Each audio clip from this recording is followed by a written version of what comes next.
রেজওয়ান নুজার গালে ঠোঁট ছুঁয়ে বসে আছে। গায়ের লোমগুলো খাড়া হয়ে গেছে রেজওয়ানের। সাথে ওর হার্টবিট দ্রুত হচ্ছে। মনে হচ্ছে হার্টবিট গলে বেরিয়ে আসবে। জীবনে প্রথম কোনো নারীর এতটা কাছাকাছি। নার্ভাস তো হবেই, কিন্তু যেই না ও নুজার চোখের পাতা নড়তে দেখে সাথে সাথে গোড় থেকে বেরিয়ে এসে সিটকে নুজা থেকে দূরে সরে গিয়ে ফ্লোরে বসে পড়ে। নুজা জেগে নেই তো? আল্লাহ যদি নুজা বুঝে ফেলে, তাহলে আজ ফজর বাদ রেজওয়ানের জানাজা নিশ্চিত। রেজওয়ান ওভাবে ফ্লোরে বসে থাকা অবস্থায় বুকে হাত দিয়ে জোরে জোরে শ্বাস নিতে থাকে। কিছু একটার আওয়াজ শুনে আবারও চোখ খুলে যায়। সাথে সাথে আমি সিলিংয়ের দিকে তাকাই, তারপর পাশে তাকাই, কিন্তু নড়তে ওঠেনি। মনে হলো কেউ উঠেছে। আমার চোখ যায় সোফার সামনে টি টেবিলের পাশে মেঝেতে বসে থাকা রেজওয়ানের উপর। উনি এভাবে বসে আছেন কেন? আমি হকচকিয়ে তাড়াতাড়ি উঠে বসি। পাশে থাকা ওড়নাটা গায়ে জড়িয়ে ওনাকে জিজ্ঞেস করি, আপনি এখানে এভাবে এত রাতে? রেজওয়ান এটা শুনে থতমত খেয়ে চারপাশে তাকিয়ে বলেন, আমার এয়ারপোর্ট এখানে পড়ে গেছে, তাই খুঁজছিলাম। অদ্ভুত উত্তর তো। এত রাতে এটা এখানে খুঁজছেন, তাও আবার এভাবে বসে? আমি ঘড়ির দিকে তাকাই। এখনও তাহাজ্জুদের সময় হয়নি, তাই দীর্ঘশ্বাস ফেলে আবারও বালিশে মাথা রাখি। তারপর আমার নূরের ঘুমন্ত মাথাটা নিজের বাহুতে নিয়ে নেই। এই লোকের চিন্তা আমি না করলেই চলবে, কিন্তু ঘুম ভাঙলে আর সহজে ঘুম আসে না। রেজওয়ান ধীরে ধীরে উঠে গিয়ে বেডে শুয়ে পড়েন, বা কাত হয়ে আমার দিকে মুখ ঘুরিয়ে। উনি এভাবেই ঘুমান। আমি ডান কাত হয়ে ঘুমাই, কারণ এটা সুন্নত। রেজওয়ান চোখ বুজে নিয়েছেন। ওনার গায়ে গেঞ্জি নেই, শুধু একটা হাফ ট্রাউজার। 6 ফিট লম্বা শরীরটা দেখে মনে হচ্ছে আমার যেন কোনো ভাস্কর্যের নিখুঁত হাতে গড়া মূর্তি উনি। একদম টোন্ড, শক্ত আর আঁকাবাঁকা পেশিতে ভরা। বুকটা চওড়া, বুক থেকে পেটে নামা 6টা প্যাক একদম স্পষ্ট। এটা দেখে যে কেউ বলতে বাধ্য হবে কোনো ফিটনেস ম্যাগাজিন থেকে উঠে এসেছে এইমাত্র উনি। না না, কেউ না দেখুক, না দেখলেই ভালো। ওনার গায়ের রঙটা দুধে আলতা, মানে মিল্কি ফেয়ার। আর এরই মধ্যে গায়ের উপরে আলো পড়ছে, এতে আরেক রকম জেল্লা বের হচ্ছে। ওনার শরীরটা শার্প আর সিমেট্রিক, না বেশি না কম, একদম ব্যালেন্সড। পেশিগুলো টান টান, ঘাড়টা শক্ত, আর বাহুগুলো পারফেক্ট। সব মিলিয়ে এতটাই পারফেক্ট যে ওনাকে দেখলে মনে হয় উনি মডার্ন সিরিজের কোনো হিরো। এই শরীর হয়তো একদিন এতটা পারফেক্ট হয়নি। ওয়ার্কআউট করতে করতে এমন হয়েছে। প্রতিদিন দেখি সকালবেলা জিম হলে গিয়ে ঘন্টার পর ঘন্টা গিয়ে থাকেন। প্রথম প্রথম মনে হতো উনি ইচ্ছে করে নিজের শরীর দেখানোর জন্য খালি গায়ে ঘুমান, কিন্তু ধীরে ধীরে বুঝতে পারলাম আসলে এটা ওনার অভ্যেস। মাঝে মধ্যে দেখেছি রাতে ঘুমের মধ্যে টি শার্ট খুলে নিয়ে ঘুমান। যার যেমন অভ্যেস আর কি। আমি চুপচাপে ওনার দিকে তাকিয়ে রই। আজ কেন যেন ওনাকে দেখতে ইচ্ছে করছে, কিন্তু না, ইচ্ছে মতো সব করলে চলে না। আমার এই চোখ ওনার দিকে যাবেই, তাই আমি নিজের ওড়না দিয়ে নিজের চোখ মুখ ঢেকে নেই আর ঘুমানোর চেষ্টা করি। রাত 9টা এখন। প্রকৃতি প্রচণ্ড ঝড়ের পূর্বাভাস দিচ্ছে। চারদিকে হু হু করে বাতাস বইছে, গা হিমশীতল করা বাতাস বইছে। এ বাতাসের মধ্যে আমি মাইশাদের বাড়ির উদ্দেশ্যে যাচ্ছি রিক্সা করে। এই ঝড়ের মধ্যে বাড়ি অবধি যাওয়া সম্ভব না হয়তোবা, আর যেতেও চাই না। রেজওয়ানকে যেই না একটু ভালো ভেবেছিলাম, তখনই ওনার আসল রূপ বেরিয়ে এলো। একজন মানুষ কিভাবে এমন করতে পারে? আজ অফিসে ডিনার পার্টি ছিল। রেজওয়ান অফিসের সব প্রজেক্ট মেম্বারদের নিয়ে রেস্টুরেন্টে ট্রিট দিতে এসেছেন। আমিও এসেছি, আসতে চাইনি, উনি জোর করে নিয়ে এসেছেন। আজ অফিসে দেরিতে গিয়েছিলাম বলে ওভারটাইম করতে হয়েছে। সবাই খেয়েছেন, কিন্তু আমি কারো সঙ্গে মিশিনি। একটা সিঙ্গেল টেবিলে কর্নারে বসেছিলাম। রাশ স্যারের মেয়ে তাসমিকেও ইনভাইট করেছিলেন, সেও এসেছে। তার সাথেই সবাই হেসে খেলছেন। যাওয়ার সময় রেজওয়ান নিজের গাড়িতে আমাকে না নিয়ে রাশ স্যারের মেয়েকে লিফট দিয়েছেন। আমি নিজের স্কুটি আনিনি, ওনাকে ড্রাইভ করে নিয়ে এসেছিলাম। এটা তো আমার কাজ, তাই না? আর এখন এই রাতে আমায় একা ফেলে দিয়ে উনি চলে গেলেন। কতটা অমানুষ হলে এমনটা করা যায়? আমার ভিতরটা মচড়াচ্ছে কষ্টে। কেউ বুঝবে না কতটা কষ্ট হচ্ছে আমার রেজওয়ানের এই মির্জাপুরের জন্য। আমার খুব ইচ্ছে করছে রেজওয়ানের চোখের দিকে তাকিয়ে চোখ রেখে বলতে, কি করে পারলেন এতটা নিষ্ঠুর হতে রেজওয়ান? আপনি এমন কেন? কিন্তু আফসোস, তা বলার সাধ্য আমার নেই। এখন বারবার ফোন দিচ্ছেন, কিন্তু আমি ধরছি না। কেন ধরবো? কে হন উনি আমার? নাটক করে ফোন দিচ্ছেন। আমি আর এই লোকের চোখের সামনেই যাব না। হায় রে টাকা! এই টাকার জন্যই সব কিছু। এই এতদিনে একটা ফ্ল্যাট কেনার টাকা জমা হয়ে গিয়েছিল, কিন্তু শেষ মুহূর্তে সেটাও বিসর্জন দিলাম মাইশার জন্য। আসলে মাইশার মায়ের ক্যান্সার ধরা পড়েছিল। মাইশা ওর মা, ওদের ছোট্ট সংসার। মাইশা দিশেহারা হয়ে গিয়েছিল। কিছুই ছিল না ওর হাতে, মাত্র একটা বাসা ছাড়া। মায়ের চিকিৎসা করাতে হলে বাসাটা বিক্রি করতে হতো। আমি ওকে সেটা করতে দিতে চাইনি। নিজের অ্যাকাউন্টে যা ছিল সব কিছু দিয়ে দিয়েছি। কী করতাম আমি তো জানি এতিম হওয়াটা কতটা কষ্টের। আমি চাই না মাইশাও সেটা অনুভব করুক। ও নিতে চায়নি। আমি বলেছি, যেদিন তোকে আল্লাহ অনেক দিবেন সেদিন আমি ফেরত নিয়ে নিব। আলহামদুলিল্লাহ, এখন ওর মা ভালো আছেন। তিনি আমার আরেক মা। রেজন হয়তো কোনো ফাইলের জন্য ফোন দিচ্ছেন, কিন্তু আমি ফোন ধরছি না। সুইচ অফ করে দিয়েছি ফোন। অলরেডি চলে এসেছি মাইশাদের বাড়িতে। এদিকে রেজন বাড়ি ফিরে রুমে নুজাকে না দেখে রোজাকে গিয়ে জিজ্ঞেস করে, নুজা বাড়িতে এসেছে কি? রোজা জানায় না, আসে নাই। রাজি এসে কাজ বাড়িতে নেই, এক বান্ধবীর বাসায় গিয়েছেন কাজে। রোজার উত্তর শুনে রাজওয়ানের ভিতরটা দুকপুক করতে থাকে। রোজা বলে, কেন, তোমার সাথে আসেনি? রেজন আর কিছু না ভেবে তাড়াতাড়ি বেরিয়ে যায় বাড়ি থেকে। রোজা থ হয়ে যায়। কি হলো? রেজন গাড়ি নিয়ে সোজা রেস্টুরেন্টের দিকে ছুটছে। আজ নুজাকে কল করছে, কিন্তু নুজা ফোন ধরছে না। নুজা আবার ফোন সুইচ অফ করে রেখেছে। রেজওয়ান নিজের গালে জুতো দিয়ে মারতে ইচ্ছে করছে। এই প্ল্যানটা ওকে আরেজ দিয়েছিল। নুজাকে একটু জেলাস ফিল করাও, ও নিজেই ওর ফিলিংস বলে দিবে তোমাকে। এই জেলাসির দৌড়ে, প্রেমের দৌড়ে রেজওয়ান নিজের বিবেকবোধ হারিয়ে এমন উন্মাদের মতো কাজ করেছে। এতক্ষণে বৃষ্টি নেমে গেছে। বৃষ্টি বললে ভুল হবে, তুমুল ঝড় নেমেছে। রেজওয়ান রেস্টুরেন্টের নিচে এসে চারদিকে তাকায়, কিন্তু নুজা নেই। কয়েকজনকে জিজ্ঞেস করে, কেউ দেখেনি। রেজন চারদিকে বৃষ্টির মধ্যে পাগলের মতো নুজাকে খুঁজতে থাকে। ওর কলিজা ছেড়ে যাচ্ছে। কিছু হয়ে গেছে নাকি ওর? ফোন সুইচ অফ কেন? আল্লাহ, আর সহ্য হচ্ছে না। তুমুল ঝড়ের মধ্যে চারপাশে খুঁজতে থাকে, কিন্তু কোথাও নুজার ছায়া পর্যন্ত নেই। ওর শ্যাডোজও মনে হচ্ছে শ্যাড হয়ে গেছে। রেজন চারপাশে পাগলের মতো বৃষ্টিতে খোঁজে। ঠান্ডা আর পড়ছে, কিন্তু তারপরও রেজন নুজাকেই খুঁজে যাচ্ছে।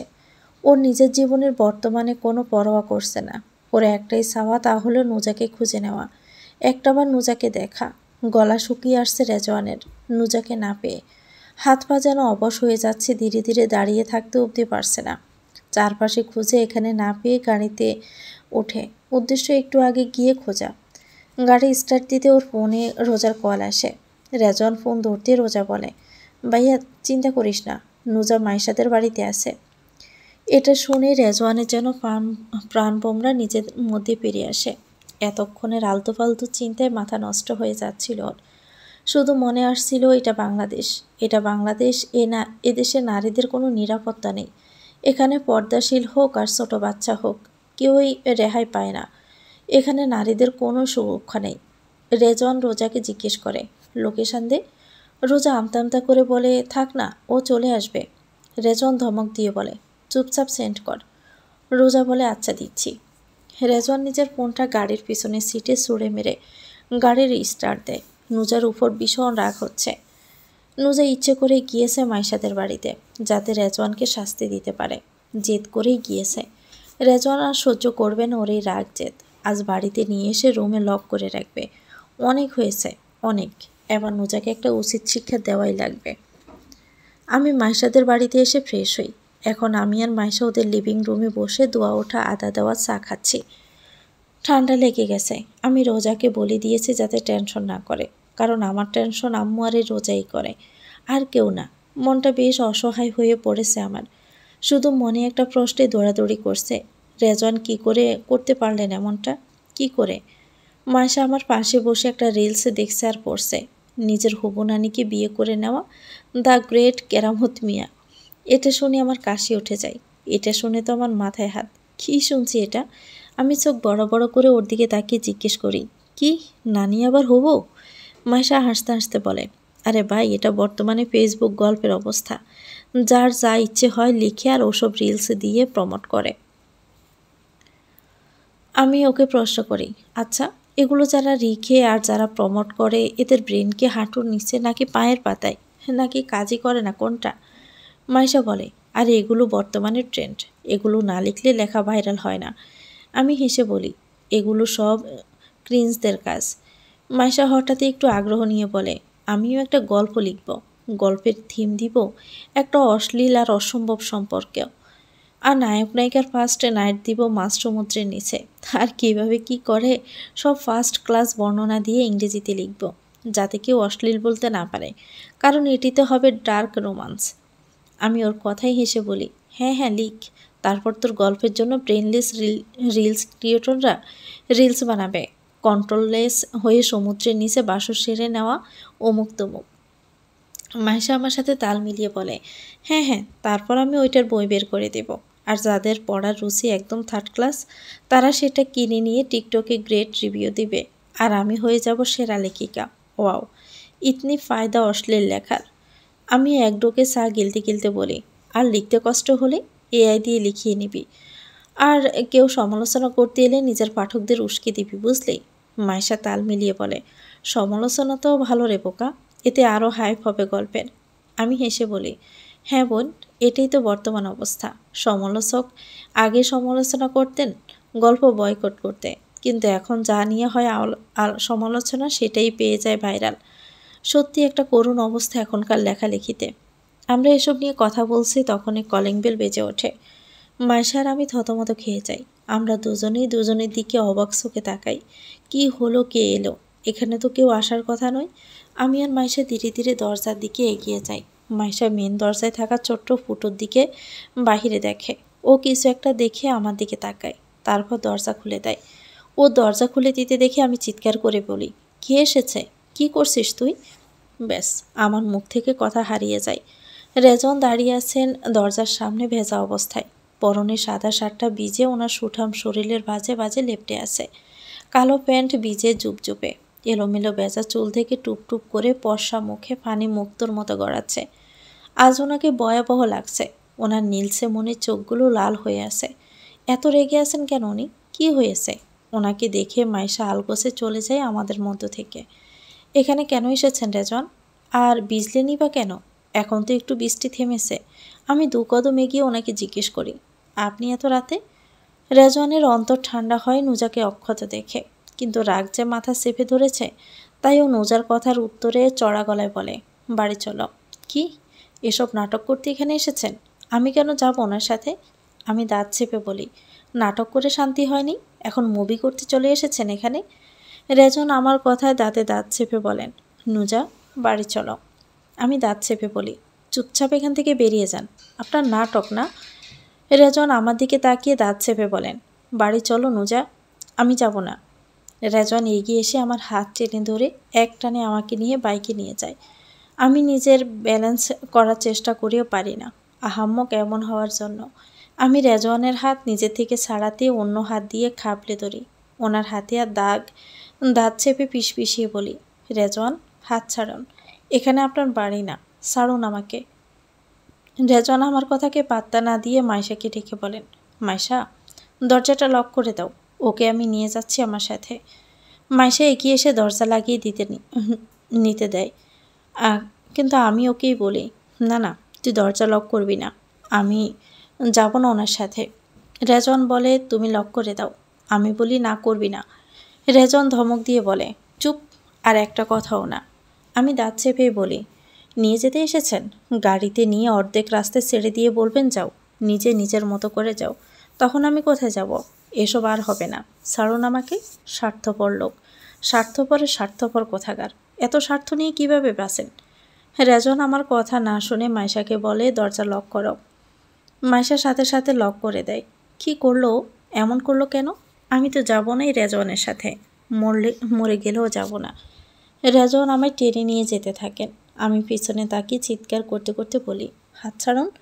রেজওয়ান আমাকে গাড়ির সামনে নিয়ে গাড়িতে বসতে বলেন। আমি ওনার হাত জাড়ে মেরে সরিয়ে বলি, দিনকে দিন সাহস এক হাত করে বেড়ে গেছে দেখছি।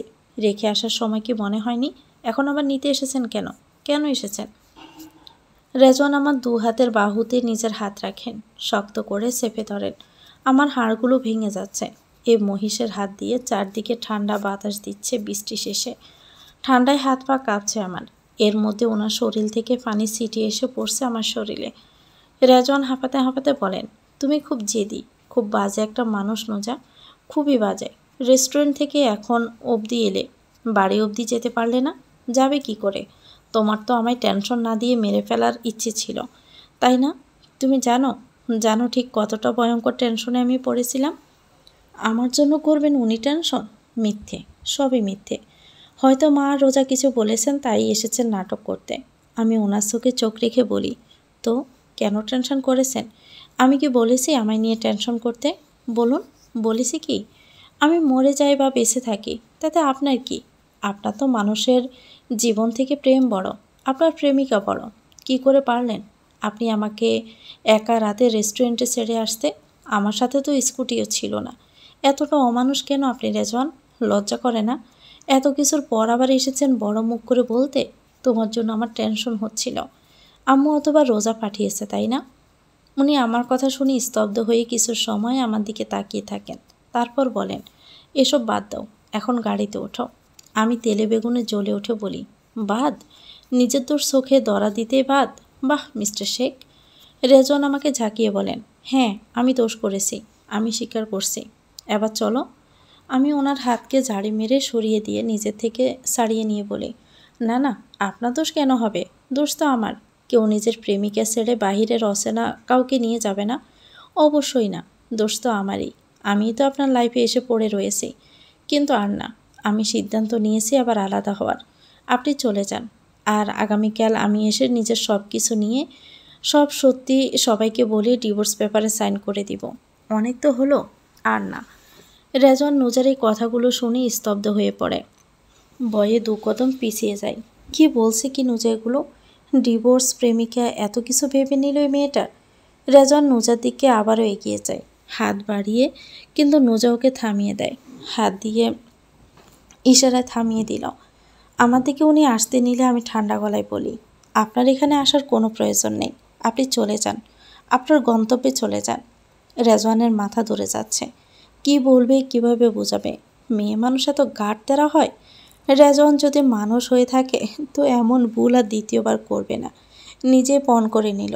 রেজওয়ান নুজাকে বোঝায়, দেখো তুমি ভুল বুঝছো, ও আমার মাঝে তেমন কোনো রিলেশন নেই। আমি তো শুধু তোমায় রেখে এসেছি। আমি আর ওনারকে কিছু বলতে না দিয়ে তাতে দাঁত চেপে বলি, রিলেশন নেই তো হবে। আমি জানি আপনি তাসমির উপর দুর্বল, কিন্তু বিশ্বাস করুন, আপনার থেকে আমি এতটা নিজ কাজ আশা করিনি রেজওয়ান। আমি কখনো কল্পনাও করিনি আপনি এভাবে আমাকে পেলে চলে আসবেন নিজের পছন্দের নারীর সাথে। রেজওয়ান এটা শুনে একটু এগিয়ে এসে বলেন, আর যাই করো, অন্য কারোর সাথে প্লিজ আমার নামটা জড়িও না। আমি অমন মানুষ নই যে 100 জনই আসক্ত থাকবো। আমি চাই না তুমি ছাড়া অন্য কারো নাম আমার সাথে জোড়ুক, প্লিজ। ওনার এই ফিল্মি ডায়ালগ দেখে হাসিও পাচ্ছে, আবার বড্ড রাগও লাগছে। আমি তাচ্ছিল্য করে বলি, দয়া করে ফিল্মি ডায়ালগ আমার সামনে মারবেন না। আমার শেষ কথা, আমি আপনার সাথে যাচ্ছি না। রেজন আমার কথা শুনে দীর্ঘশ্বাস ফেলে চারপাশে কিছু সময় তাকান, তারপর আমার দিকে তাকিয়ে বলেন, দোষটা আমার, আমি মাপ চাইছি। আর জীবনেও এমন হবে না, প্লিজ। বাড়ি চলো প্লিজ। আমি তাচ্ছিল্য করে বলি, জীবনেও হবে না? সিরিয়াসলি? তাহলে শুনুন, আমার আর আপনার জীবনের পথ আলাদা, তাই এগুলো বলবেন না। রেজন আমার দিকে তাকিয়ে চোখ ছোট ছোট করে বলেন, আর এমন হবে না তো, সরি, আর হবে না। এবার বাড়ি চলো। আমি আপনার এসব ফালতু ড্রামায় বলছি না। আর না যাচ্ছি আমি বাড়ি, যাব না আমি। আর কেন এত নাটক করছেন? হ্যাঁ, যান, বাড়ি চলে যান। রেজন আবারও বলে ওঠে, নুজা গাড়িতে ওঠো। আর এমন হবে না তো, আমি কথা দিচ্ছি। সম্ভব নয়, আজ থেকে আমরা আলাদা পথের যাত্রী। আর এসব সংসারের মিথ্যে নাটক আমার পক্ষে আর সম্ভব নয়। রেজন হঠাৎ দমকে উঠে বলেন, বেয়াদবের বাচ্চা, চুপচাপ গাড়িতে ওঠ, নয়তো কেটে পিস পিস করে বুড়ি গঙ্গায় ভাসিয়ে দেব। ওনার ধমকে ভয় পাওয়ার মতো মেয়ে আমি না। আমি ওনার চোখে চোখ রেখে বলি, তো ভাসিয়ে দিন না, এমনিতেও তো অনিশ্চিত জীবন ভালো লাগে না।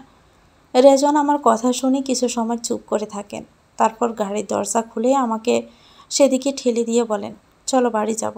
আমি সত্যি বলছি, আর কখনোই এমন হবে না। এর জন্য তুমি যা শাস্তি দিবে দাও, কিন্তু তারপরও চলো। কত বড় সাহস আমায় ধাক্কা দেয়। আমি ওনাকে ধাক্কা দিয়ে নিজে থেকে সরিয়ে নিয়ে কাঠ গলায় বলি, আপনি কে হন? হ্যাঁ, আমার যে আপনাকে শাস্তি দেব আমি? সরুন আমার থেকে। যা করেছেন খুব ভালো করেছেন। ধন্যবাদ আপনাকে, নয়তো এতে আপনার থেকে আলাদা হওয়ার সুযোগই পেতাম না। রেজওয়ান আমাকে স্যাঁচড়ার মতো বলেন, প্লিজ চলো, আর এমন ভুল হবে না। আমি তোমার পায়ে ধরছি, তুমি বাড়ি চলো, আমি চরম ভুল করে ফেলেছি। এ বলে উনি আমায় শূন্যে তুলে গাড়ির সিটে বসিয়ে দেন। আমি এমন কিছু আশা করিনি। উনি আমায় কোলে, চিচি কি করলেনটা কি? আমি ওনার দিকে দাঁত চেপে তাকিয়ে কিছু বলতে যাব, তার আগে ঠাস করে দরজা লাগিয়ে দৌড়ে গিয়ে গাড়ির উপর নিজের সিটে গিয়ে বসেন। আমি জোরে শ্বাস নিয়ে ওনার দিকে তাকিয়ে বলি, আমায় বলুন তো কি চান? চানটা কি? আপনার কি সমস্যা? রেজওয়ান আমার কথার কোনো উত্তর না দিয়ে আমার দিকে এগিয়ে সিট বেল্ট লাগিয়ে দিতে চান। আমি ওনাকে থামিয়ে বলি, হয়েছে, এত নাটক করতে আর হবে না। সিট বেল্ট না লাগলে আমি মরবো না। আমায় যেতে দিন, আমি যাব না আপনার সাথে। উনি দীর্ঘশ্বাস পেলে আমার থেকে সরে গিয়ে গাড়ি স্টার্ট দেন। আমি দীর্ঘশ্বাস ছেড়ে সিট বেল্টে লাগিয়ে নেই। কত নাটক করলেন! আমার মন চাচ্ছে গাড়ির দরজা ভেঙে রাস্তায় পড়ে যেতে। যখন ইচ্ছে তখন এসব করবেন উনি। আমি ওনার দিকে তাকিয়ে চিৎকার করে বলি, আপনি আমায় কী ভাবেনটা কি? নিজের হাতের পুতুল ভাবেন? আমি কি আপনার হাতের পুতুল? স্বার্থপর আপনি, একটা স্বার্থপর। রাজন কিছুই বলে না, চুপচাপ বিড়ালের মতো মাথা এদিক ওদিক দৌড়ালো। শয়তান একটা। আমার রাগ মাথায় চড়ে বসেছে, মন চাচ্ছে গাড়ির কাঁচ ভেঙে বেরিয়ে যেতে। আমি আরও জোরে চিৎকার করে বলি, সমস্যা কি আপনার? আমার সাথে এমন কেন করছেন? পাগল হয়ে গেছেন? যা ইচ্ছে করছেন, যখন ইচ্ছে ছেড়ে আসলেন, আবার যখন ইচ্ছে করলেও নাটক সিনেমা করে নিয়ে গেলেন, আবার জোর দেখাচ্ছেন। রেজওয়ান নুজার কথা নিঃশব্দে শুনছে, কিন্তু কিছু বলছে না। কি বলবে? দোষ তো ওরই। নুজা যদি এখন ওকে কয়েকটা থাপ্পড়ও মারে রেজওয়ান তাও কিছু বলবে না। রেজওয়ান বেজে বেড়ালের মতো চুপ করে রয়েছে। স্ত্রী কোনো কারণে রাগ করলে চুপ থাকতে হয়, নয়তো জীবন ব্যর্থ হতে সময় লাগবে না। আর রেজওয়ানের দোষ, এই দোষের জন্য তো শাস্তি হিসাবে কয়েকটা কথা তো হজম করাই যায়। রেজওয়ান চুপচাপ শুনছে, একটু বিরক্ত লাগছে না। যাই হোক, নুজা অন্তত রাগটা ওর উপর প্রকাশ করছে, এটাই রেজওয়ানের জন্য অনেক। আমি চিল্লাতে চিল্লাতে গলার রগ ছেড়ে ফেলছি। উনি কোনো উত্তরই দেন না, বেজা বেড়ালের মতো চুপ করে থাকেন। আমি ওনার কাছ থেকে উত্তর না পেয়ে দাঁতে দাঁত চেপে বলি, উত্তর দিন। রেজওয়ান আমার দিকে শান্ত চোখে তাকান, তারপর দীর্ঘশ্বাস ছেড়ে বলেন, সরি, আর এমন হবে না, সরি, সত্যি। আমি দাঁত চেপে বলি, আপনার সরি দিয়ে আমি কি করব? যা নাটক করা তো করেই নিচ্ছেন। রেজওয়ান কিছু বলেন না, আমিও আর কিছু বলি না। চুপচাপ রেজওয়ান গাড়ি চালাতে থাকেন। আর কিছু সময় পর পর আলগোছে সরি বলেন।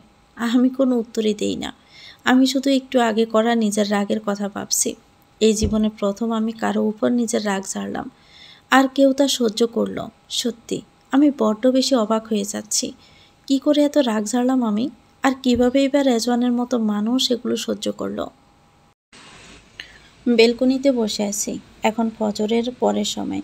নামাজ শেষে বেলকনির এক কোণে বসে আমি তেলাওয়াত করছি। ফজরের পরে তো সবসময় মৃদু বাতাস থাকে, তবে আজ প্রতিদিনের তুলনায় একটু বেশি মিষ্টি লাগছে বাতাসটা। আমি তেলাওয়াত শেষে কিছু সময় প্রকৃতিতে উপভোগ করি। তেলাওয়াত করেছিলাম সূরা ইয়াসিন, ওয়াকিয়া আর হাসর। আমি ধীরে ধীরে উঠে রুমে যাই, কোরআনখানা জায়গা মতো রেখে দেই। বেডের দিকে তাকাতেই দেখি অবাক এক কাণ্ড। রেজওয়ান বেডে ব্ল্যাঙ্কেট গায়ে জড়িয়ে ঘুমাচ্ছেন। কি হলো? উনি তো সাধারণত ব্ল্যাঙ্কেট গায়ে ঘুমান না। আমি ধীরে ধীরে কৌতূহল নিয়ে সেদিকে যাই। গতকাল আসার পর থেকে একটা কথা বলিনি ওনার সাথে, আর বলতে চাইও না। কিন্তু হঠাৎ কি হলো? মৃদু কাঁপছেন। বিষয়টা স্বাভাবিক ঠেকলো না আমার কাছে। আমি ওনার সামনে দাঁড়িয়ে একটু ঝুঁকে দেখি, মনে হয় জ্বর এসেছে। ওনার ফর্সা চোখ মুখ লাল হয়ে গেছে।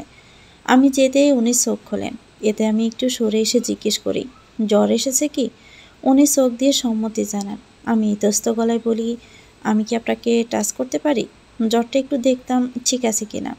রেজন ছোট্ট করে উত্তর দেন, তবুও আমি সংকোচ বোধ করি। কিভাবে যে হাত রাখবো ওনার গায়ে, তাও কাঁপা কাঁপা হাতে ওনার কপালে গলায় আলতো করে হাত বুলিয়ে দেই। ইস, জোরে যাচ্ছে বেচারার গা জ্বরে। আমি হাত সরিয়ে নিয়ে বলি, বেশ জ্বর উঠেছে। রেজন কিছুই বলেন না। আমি বুঝতে পারি গতকাল রাতের জন্যই এটা হয়েছে। এখন না বলেন, আমার জন্যই বৃষ্টিতে ভিজে এই অবস্থা হয়েছে। আমি ধীরে ধীরে ওনার পায়ের কাছে গিয়ে ব্ল্যাঙ্কেটটা একটু সরিয়ে দিয়ে ওনার পায়ে হাত বুলিয়ে দেখি পা দুটো ঠান্ডা হিম হয়ে আছে। উনি এটা দেখে ফিসফিসিয়ে বলেন, কি করছো? পা ধরছো কেন? আমি ওনার কথার উত্তর না দিয়ে চুপচাপ উঠে গিয়ে কাবার থেকে সরিষার তেল নিয়ে আসি। তারপর উঠে একটু তেল নিজের হাতে তালুতে নিয়ে ওনাকে বলি, হাতটা দিন। উনি উল্টো প্রশ্ন করেন, কেন? আমি বেশ বিরক্ত হই এই প্রশ্নে, তাই আর কিছু না বলে ওনার পাশে বসে পড়ি। নিজেই ওনার উপর থেকে ব্ল্যাঙ্কেট সরিয়ে ওনার বাঁ হাতে তালুতে তেল লেপটে দেয়। উনি হতবাক হয়ে আমার দিকে তাকিয়ে বলেন, কী করছো তুমি? আমি দীর্ঘশ্বাস ফেলে ওনার হাতের তালুতে হাত ঘষিয়ে মালিশ করে দিতে দিতে বলি, এতে হাত পা গরম হবে, ফিভারটা কন্ট্রোলে আসবে। রেজওয়ান নিতে বলেন, বাহ, তুমি তো ডাক্তারিও পারো। আমি কিছুই বলি না, চুপচাপ ওনার ডান হাতটা নিজের দিকে টেনে এনে তাতে মালিশ করে দেই। নুজার এই আলতো স্পর্শে রেজওয়ানের শরীরের লোমগুলো মনে হচ্ছে গলে পড়বে। হার্টবিট ফাস্ট হচ্ছে রেজওয়ানের, দরপড়াক হচ্ছে অন্তর। নুজোর হাত ছুঁয়েছে, ইস কত বড় ভাগ্য ওর, জীবনেও কল্পনা করেনি এমন কিছু হবে। আমি ওনার হাতের আঙ্গুলগুলো একটু টেনে দেই, তারপর উভয় পায়ের পাতায় তেল মালিশ করে দেই। পায়ের আঙ্গুলগুলো অল্প টেনে দেই, টাকনু অবধি মালিশ করি, কারণ পায়ের টাকনু অবধি ঠান্ডা হয়ে আছে। রেজন চোখ বুজে শান্তির নিঃশ্বাস নেয়। যাক, তার নুজামণি তা চিন্তা করে। নুজার হাতের নরম ছোঁয়ায় অন্তর অবধি ঠান্ডা হয়ে গেছে রেজওয়ানের। রেজওয়ান চোখ বুজে মৃদু হেসে ওঠে। আমি তেল দিয়ে ব্ল্যাঙ্কেট দিয়ে ওনার হাত পাও ঢেকে দেই, তারপর ওনার থেকে সরে আসি। আমি ওনাকে কিছু বলতে যাব, তখনই দেখি উনি মৃদু হেসে উঠেছেন। কতটা সুন্দর এই হাসি, অল্প হাসলেও ঠোঁটের কোণায় ডিম্পলের রেখা ফুটে ওঠে। আমি ওনাকে হাসতে দেখেই বলি, এই যে, ভাববেন না আমি এগুলো আপনাকে ইমপ্রেস করার জন্য করছি। আমার জন্য আপনি বৃষ্টিতে ভিজেছেন, এই অবস্থা হয়েছে তাই শোধ করে দিচ্ছি। রেজন আমার কথা শুনে কিছুই বলল না। কিছু সময় চুপচাপ থাকেন, তারপর বলেন, আমাকে মেডিসিন দাও যদি পারো। আমি দীর্ঘশ্বাস ফেলি, এখন মেডিসিন কেন দিব? কিছু খাননি তো? হায়রে যন্ত্রণা আমার। আমি ওনাকে বলি, এক কাজ করুন, আপনি একটু বসুন, আমি আসছি, কিছু একটা বানিয়ে নিয়ে আসছি।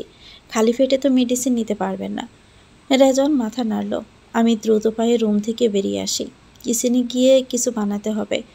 আমি কিচেনে যাই। আজ কিচেনে কেউ নেই, রোজা ঘুমে আম্মু বাসায় নেই। আমি কিচেনে গিয়ে সালাম দিয়ে কাজ শুরু করি। রান্নাঘরে এসে সালাম দেওয়া প্রতিটি নারীর উচিত, এতে রহমতের ফেরেশতারা খুশি হন, গড়জোড়ে আল্লাহর রহমত ও নিয়ামতে পরিপূর্ণ হন।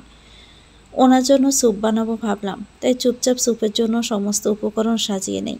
ওনার শরীরের অবস্থা কথা মাথায় রেখে হালকা গরম একটা চিকেন স্যুপ বানানোর সিদ্ধান্ত নিয়েছি।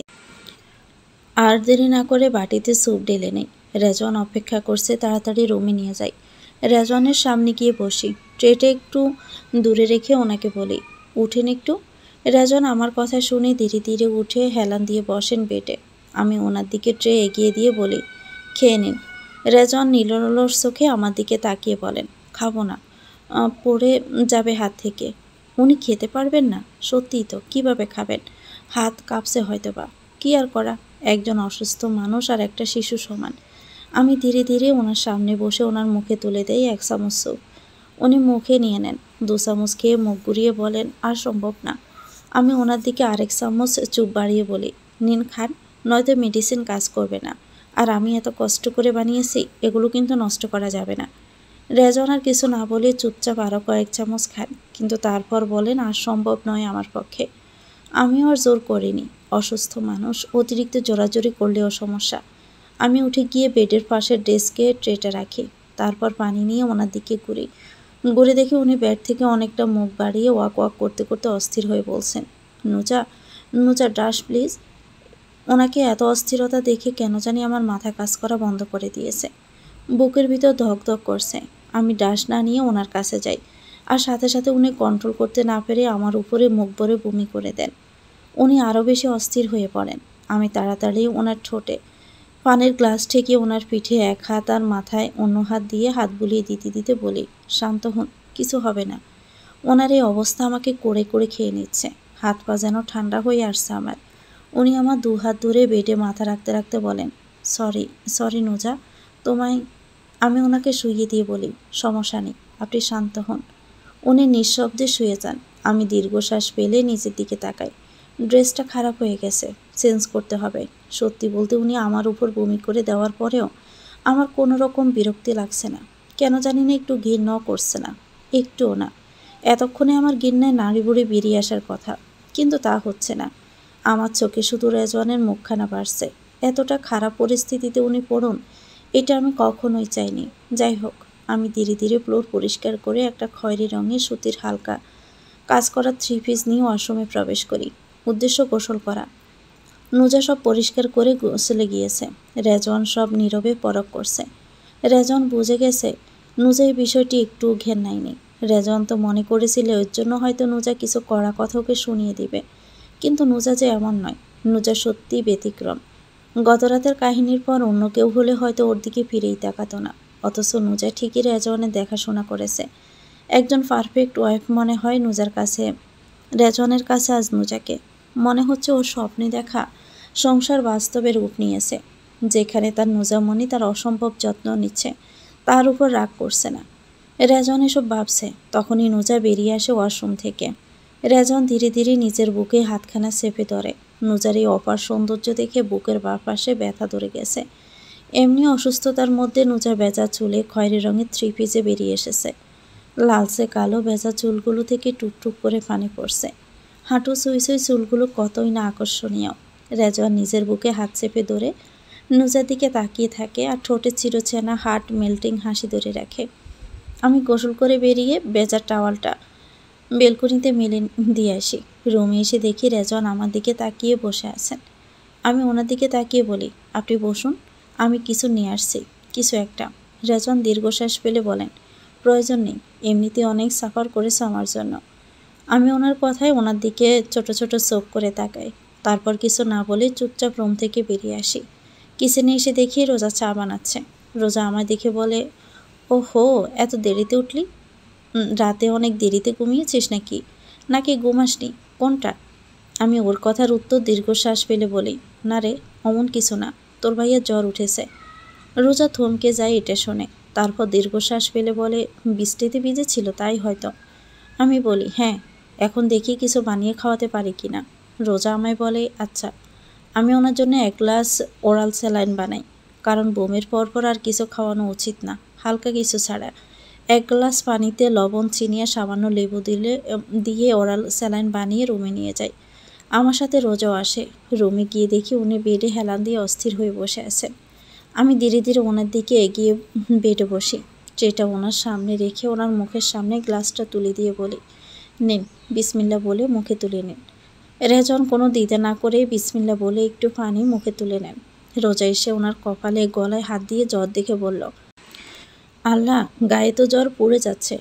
রেজওয়ান মুচকি হেসে বলেন, এমন জ্বর আমার প্রতিদিন আসুক। ওনার কথা শুনে আমি আর নুজার দুজনেই বলে উঠি, কি?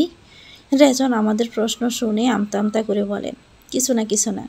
রোজা আমার দিকে তাকিয়ে বলে, তোর জামাইয়ের জ্বরে হুঁশ হারিয়ে ফেলছে, তাড়াতাড়ি ট্রিটমেন্ট কর।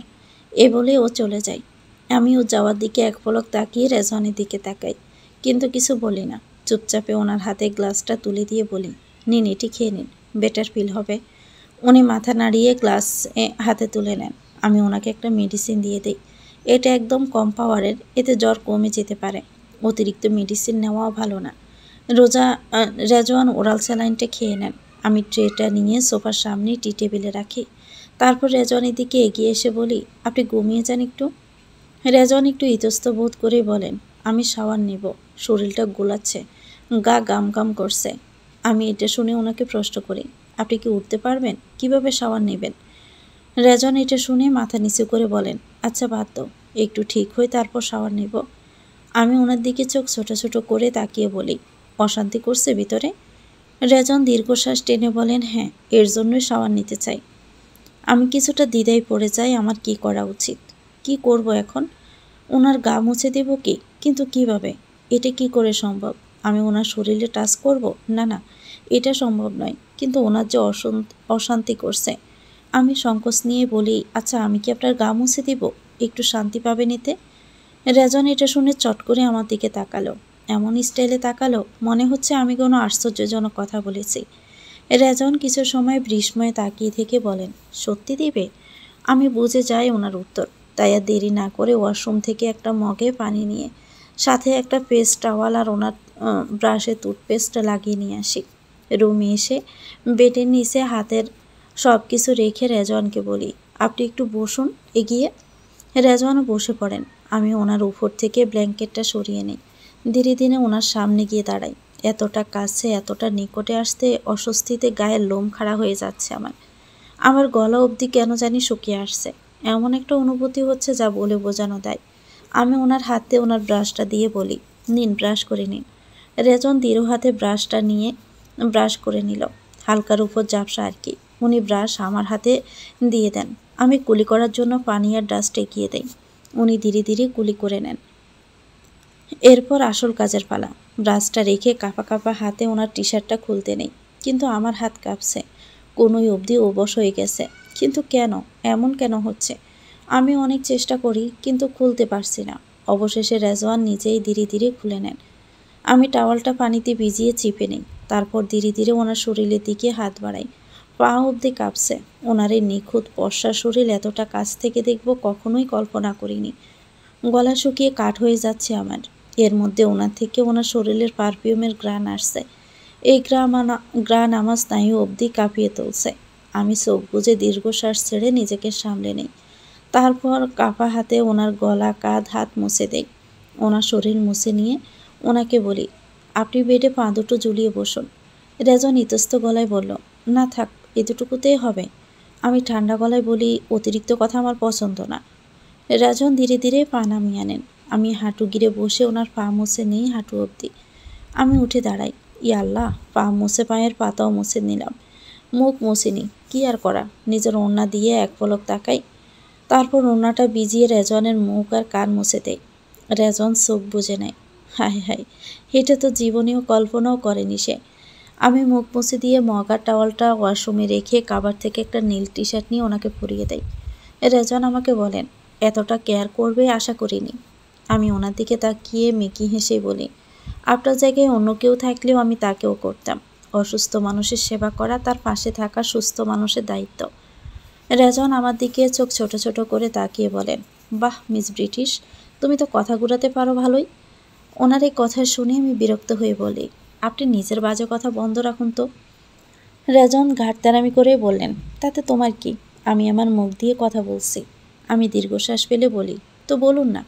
এ বলে আমি চলে আসতে নিব, তখনই রেজওয়ান ফিসফিসিয়ে বলেন, জানো নুজা, তুমি দেখতে ব্রিটিশদের মতো হলেও তোমার কথাবার্তা রিনা খানের মতোই তিতা।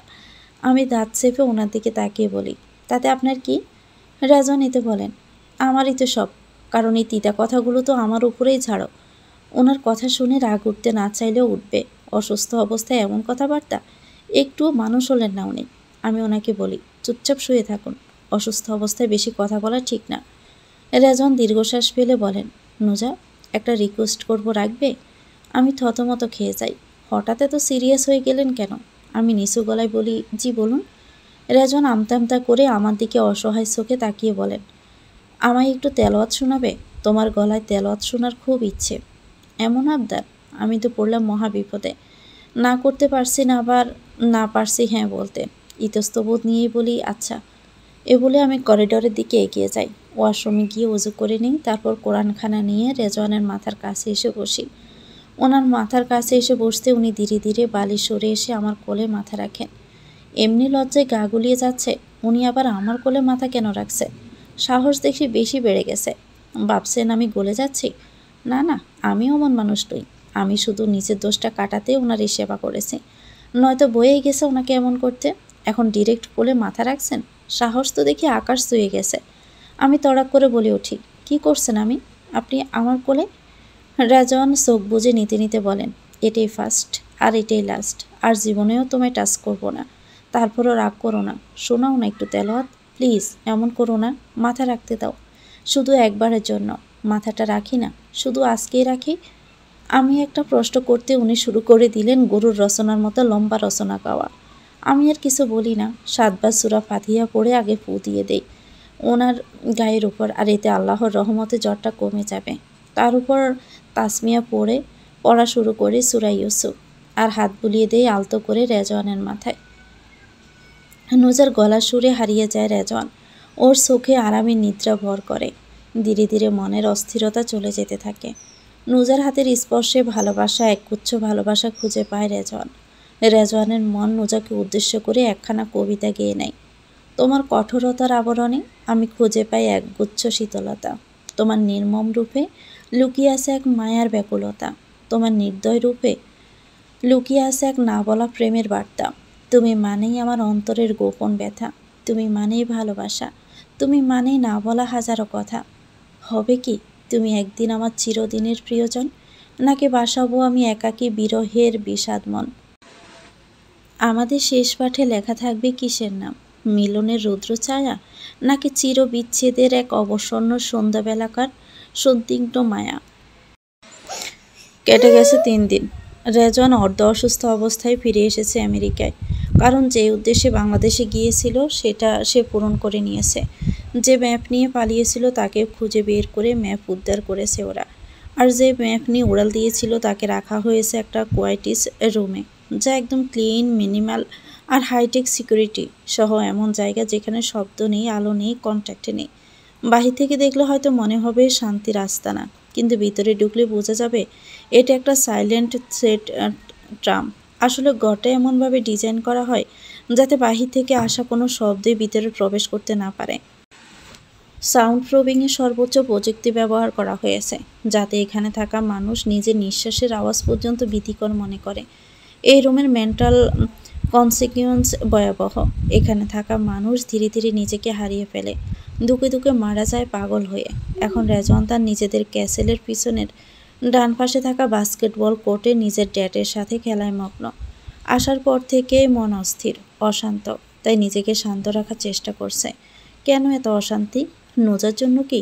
ও আসার সময় এয়ারপোর্টে যায়নি নুজা, বরং সকালে অফিসে চলে গিয়েছিল। রেজওয়ান বলেছিল আমি চলে যাচ্ছি, তুমি থাকবে না বাড়িতে? নুজা তখন নির্লিপ্তভাবে বলেছিল, আপনি চলে যাবেন তো যান, আমি কেন বাড়িতে থাকব? রেজওয়ান বুঝে পায় না এই মেয়ের মধ্যে কি একটু দয়া মায়া নেই নাকি? মানুষ এত নিষ্ঠুর কিভাবে হতে পারে? রেজওয়ানের আশাতে একটুও কষ্ট পেল না। রেজওয়ানের বাবা ইমরান শেখ ওকে বলেন, আগামীকালই মরক্কোর ফ্লাইট, মনে রাখিস। রেজওয়ান খেলা থামিয়ে দীর্ঘশ্বাস ফেলে বেঞ্চে বসতে বসতে বলেন, ড্যাড, আমি তাড়াতাড়ি কাজ শেষ করে দেশে ফিরতে চাই। ইমরান শেখ অবাক হয়ে একটু হেসে পাশের বেঞ্চে বসে বলেন, আগে তো দেশে যেতে চাইতি না? রেজওয়ান চোখ মেলে বাবার দিকে তাকিয়ে বলে, এসব বাদ দাও, তুমি কিন্তু আমার সাথে যাচ্ছ, মনে রেখো, যদি তুমি যাও তবেই আমি মরক্কো যাব।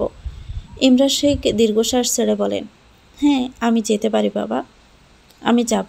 আর না, অনেক হয়েছে অভিমানের দূরত্ব।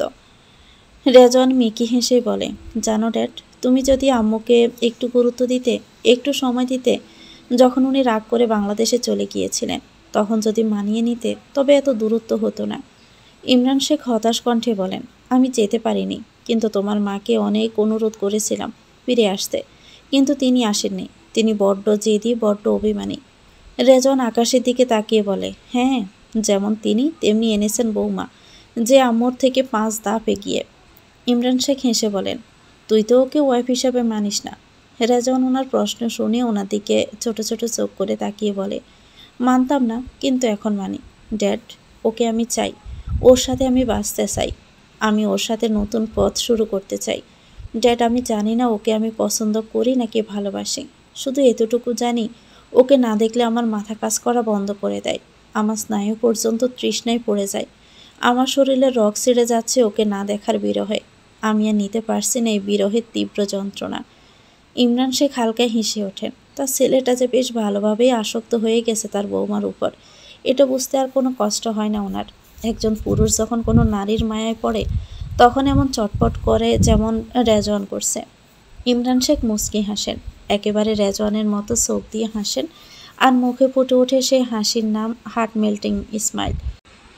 রেজওয়ান এই হাসি দেখে 2 হাতে মুখ চেপে ধরে বলে, dad, I don't know how to complain what what I feel. Dad, আমি রাতে ঘুমাই না, আমি সারাটা রাত ওকে অগোছরে দেখে কাটাই, তারপরও আমার চোখ শুধু ওকেই দেখতে চাই, শুধু ওর চোখে চোখ রাখতে চাই, ওর মুখ দেখতে চাই। ড্যাড, আমি মনে হয় পাগল হয়ে গেছি, নয়তো কি এমন হওয়ার কথা? ইমরান শেখ তখন বলেন, আচ্ছা আচ্ছা, এত অস্থির হোস না, মরক্কো থেকে ফিরেই দেশে যাব, তারপর তোর আম্মু রোজার সাথে বৌমাকেও নিয়ে আসবো।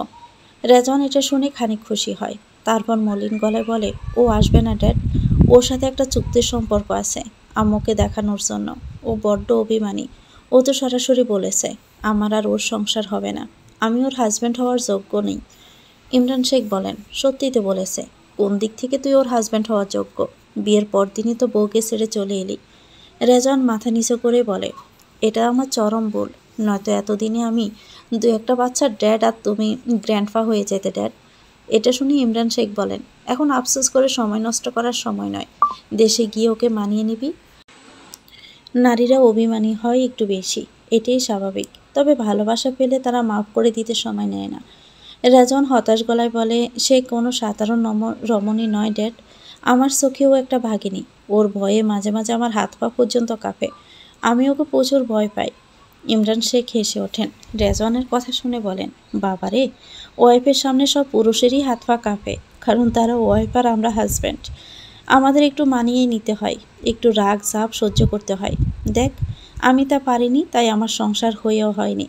রেজওয়ান দীর্ঘশ্বাস ছেড়ে বলে, আমি কি করে ওর অভিমান ভাঙাবো? কি করে ওকে নিজের ফিলিংস কনফেস করব? ইমরান শেখ ওর কাঁধে হাত রেখে বলেন, দেশে যাওয়ার পর ওর সাথে কিছুদিন সুন্দর সুইট ব্যবহার করবি, মানে একদম পারফেক্ট হাজব্যান্ড হওয়ার চেষ্টা করবি। তারপর ওকে ধীরে ধীরে কনফেস করবি। আর যদি অভিমান না ভাঙে, তবে দিনে 100 বার পা ধরবি, সরি বলবি, দেখবি ঠিক হয়ে গেছে। তবে ওকে সারা জীবন আগলে রাখতে পারলেই এমন করিস, যদি সত্যি ভালোবাসিস। আর তোর ভালোবাসা যদি সে উপলব্ধি করতে পারে, তবেই হয়তো ওকে নিজের করে পাবে।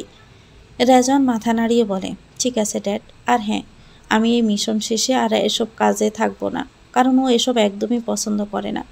আর জানতে পারলে তো আমাকেই ত্যাগ করে দিবে, প্রয়োজনে মারতেও পারে। ইমরান শেখ হেসে বলেন, বউয়ের ভয়ে প্রফেশন ছেড়ে দেওয়া কাপুরুষের কাজ। রেজওয়ান মুচকি হেসে বলল, বউয়ের ভয়ে পাপ ছেড়ে কাপুরুষ হলে আমি কাপুরুষই ভালো। ইমরান শেখ তখন বিষয়টা ঘুরিয়ে বলেন, তো ম্যাপে কোনো গরমিল নেই তো? রেজওয়ান মাথা নাড়িয়ে বলে, না নেই। চলুন জেনে নেই তারা কি মিশনের কথার প্রফেশনের কথা বলছে। রেজওয়ানের dad Imran Sheikh one of the most powerful minds in the US justice system.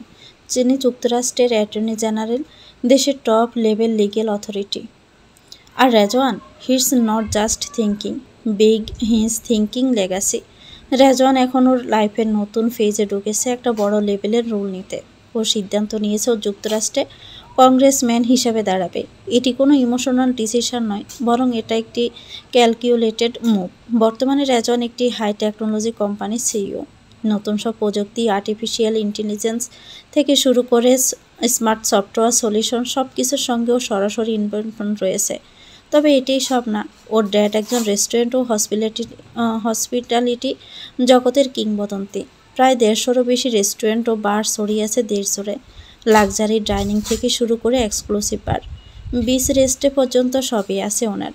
আর ওনার মানেই তো রেজওয়ানের সবই ছেলে মেয়েদের জন্যই রেখে যাওয়া। আর তাই এই বিশাল এম্পায়ার দেখাশোনার দায়িত্বেও রেজওয়ান একাধারে জড়িত। সময় পেলে ড্যাডের সিস্টেমে হেল্প করে, স্ট্র্যাটেজিক প্ল্যানিং, ম্যানেজমেন্ট, অডিট, নতুন ব্রাঞ্চ ওপেনিং বা high end client meet up, সব কিছুতেই হাত লাগায়। বাট সব কিছুর মাঝেও ওর মূল ফোকাস নিজের কোম্পানি নিয়ে। এখানেই কিন্তু শেষ নয়, ওদের আরেকটি পরিচয় রয়েছে, তা হলো পুরনো ম্যাপ সংগ্রহ করে, হারিয়ে যাওয়া লোকেশন ট্র্যাক করে আর গুপ্তধনের সন্ধানে ঝাঁপিয়ে পড়া। এটা শুধুমাত্র অ্যাডভেঞ্চার বা হবি নয়, এটা অনেকটাই হাই প্রোফাইল অপারেশনের মতো একটা সম্পূর্ণ সংগঠিত টিম ওভারে কাজ করা। এই টিমের নেতৃত্বে রয়েছেন রেজওয়ানের ড্যাড আর তাদের পাশে আছে রেজওয়ানের 4 জন ট্রাস্টেড ফ্রেন্ড, আরও কিছু সিলেক্টেড কনফিডেন্সিয়াল পার্সন, যাদের সবাইকে শতভাগ বিশ্বস্ত বলেই বিবেচনা করা যায়। তবে হ্যাঁ, এসব গুপ্তধন চুরি করা তারা এসব একদমই নিজেদের দেশে করে না, কারণ তারা জানে জাতীয় সম্পদে হাত দেওয়া মানে নিজেদের দেশকে পিছিয়ে দেওয়া। এটা তো আর বাংলাদেশ নয়, যেখানে ক্ষমতার সাথে সাথে দুর্নীতিও আছে বোনাস হিসাবে। আমাদের দেশে তো রাজনীতিবিদরা নেতা না হয়ে হয়ে ওঠে লুটের দেশে রাজনীতি শুরু করে দেয়।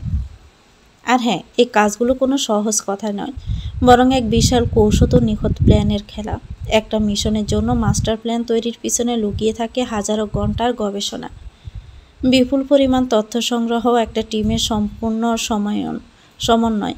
প্রতিটি মিশন শুরু করার আগে হরেক রকম সম্ভাব্য ঝুঁকি, বাধার বিপদে মাথায় রেখে ব্রেন স্টর্মিং সেশন চলে। কারো কোনো ভুল হলে পুরো পরিকল্পনাই ধ্বংসের মুখে পড়বে। তাদের মিশনের জন্য প্রস্তুতি নেওয়া মানে একাধারে যুদ্ধ নামার মতো। কখনো লাগে ড্রাইভিং গিয়ার, যাতে সমুদ্রের অন্ধকার গভীরতায় ডুব দেওয়া যায়। কেবলমাত্র ডুবে থাকা ধাতু আর গহ্বরের মধ্যে নজর রাখতে হয়। কখনো আবার গুহার অসংখ্য টানেল পেরোতে হয়, যেখানে এক পা ভুল হলেই ধ্বংসের মুখে পড়বে পুরো টিম। আর কখনো সেই কাজ হতে পারে জঙ্গলের মধ্যে দিয়ে।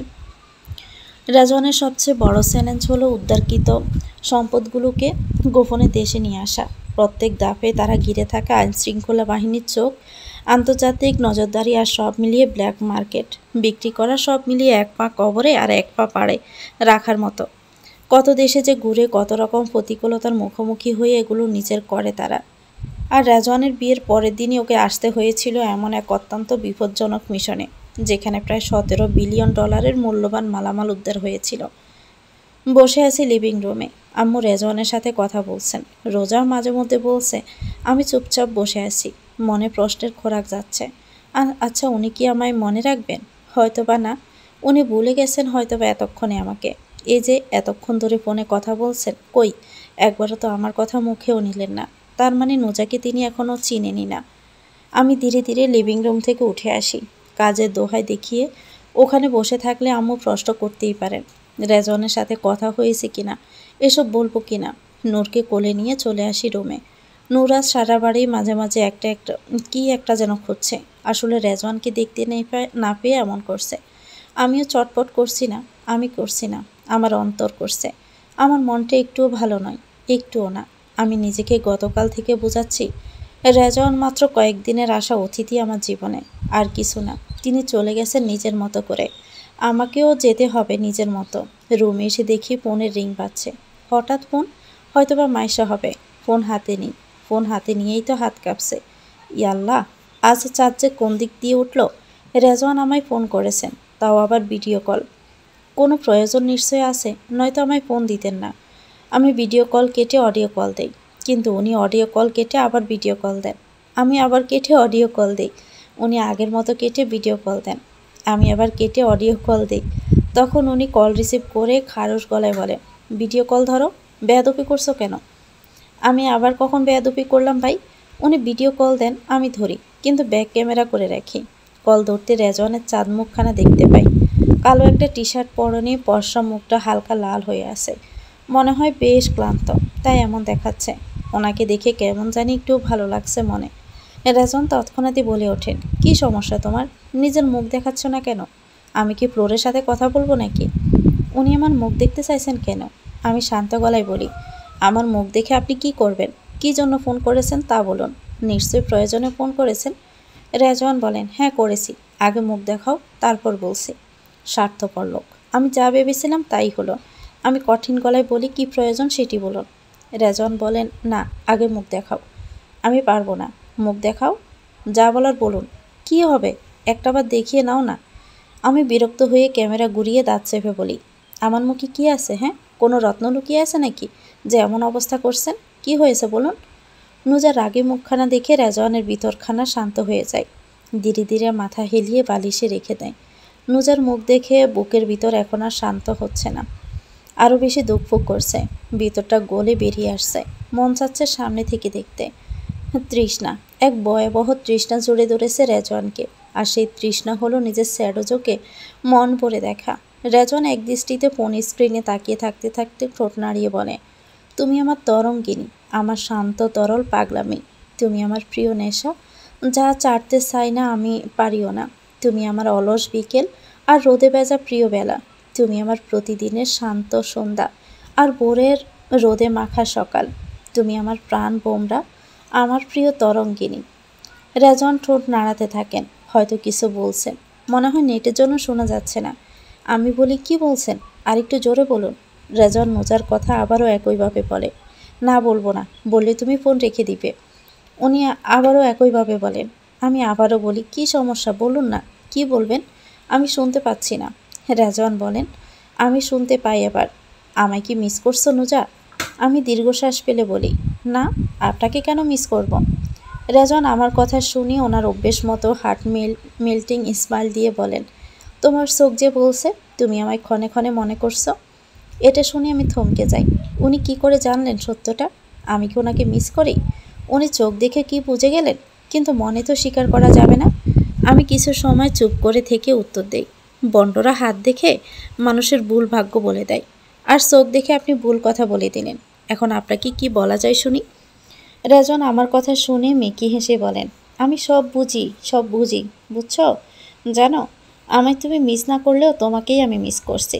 বিশেষ করে তোমার দ্য গ্রেট রিনা খানের আচরণ আমি ভীষণ মিস করছি, ভীষণ। এ শুনে আমি দাঁত চেপে বলি, আমি কোন দিক থেকে রিনা খান হলাম? ফালতু কথারও একটা লিমিট থাকে। উনি এতে হেসে বলেন, কেন? আচরণের দিক থেকে? নোজা, তুমি একটা শাড়ি পরে নিও, দেখবে তোমায় রিনা খানের বোন বিনা খান লাগবে, সত্যি বলছি। আমি দাঁত চেপে বলি, যদি কিছু বলার থাকে বলুন, নয়তো। রেজন আমার কথা শুনে আমার দিকে কিছু সময় অপলক দৃষ্টি দিয়ে নিজের নীলসে চোখে তাকিয়ে থাকেন, তারপর বলেন, তুমি খুব মায়াহীন দয়াহীন নোজা। কিভাবে তুমি আমি চলে যাব জেনে অফিসে গেলে? আমি ওনার কথা শুনে দীর্ঘশ্বাস পেলি। কেন থাকিনি? থাকবো কেন? কি জন্য থাকবো? কে উনি?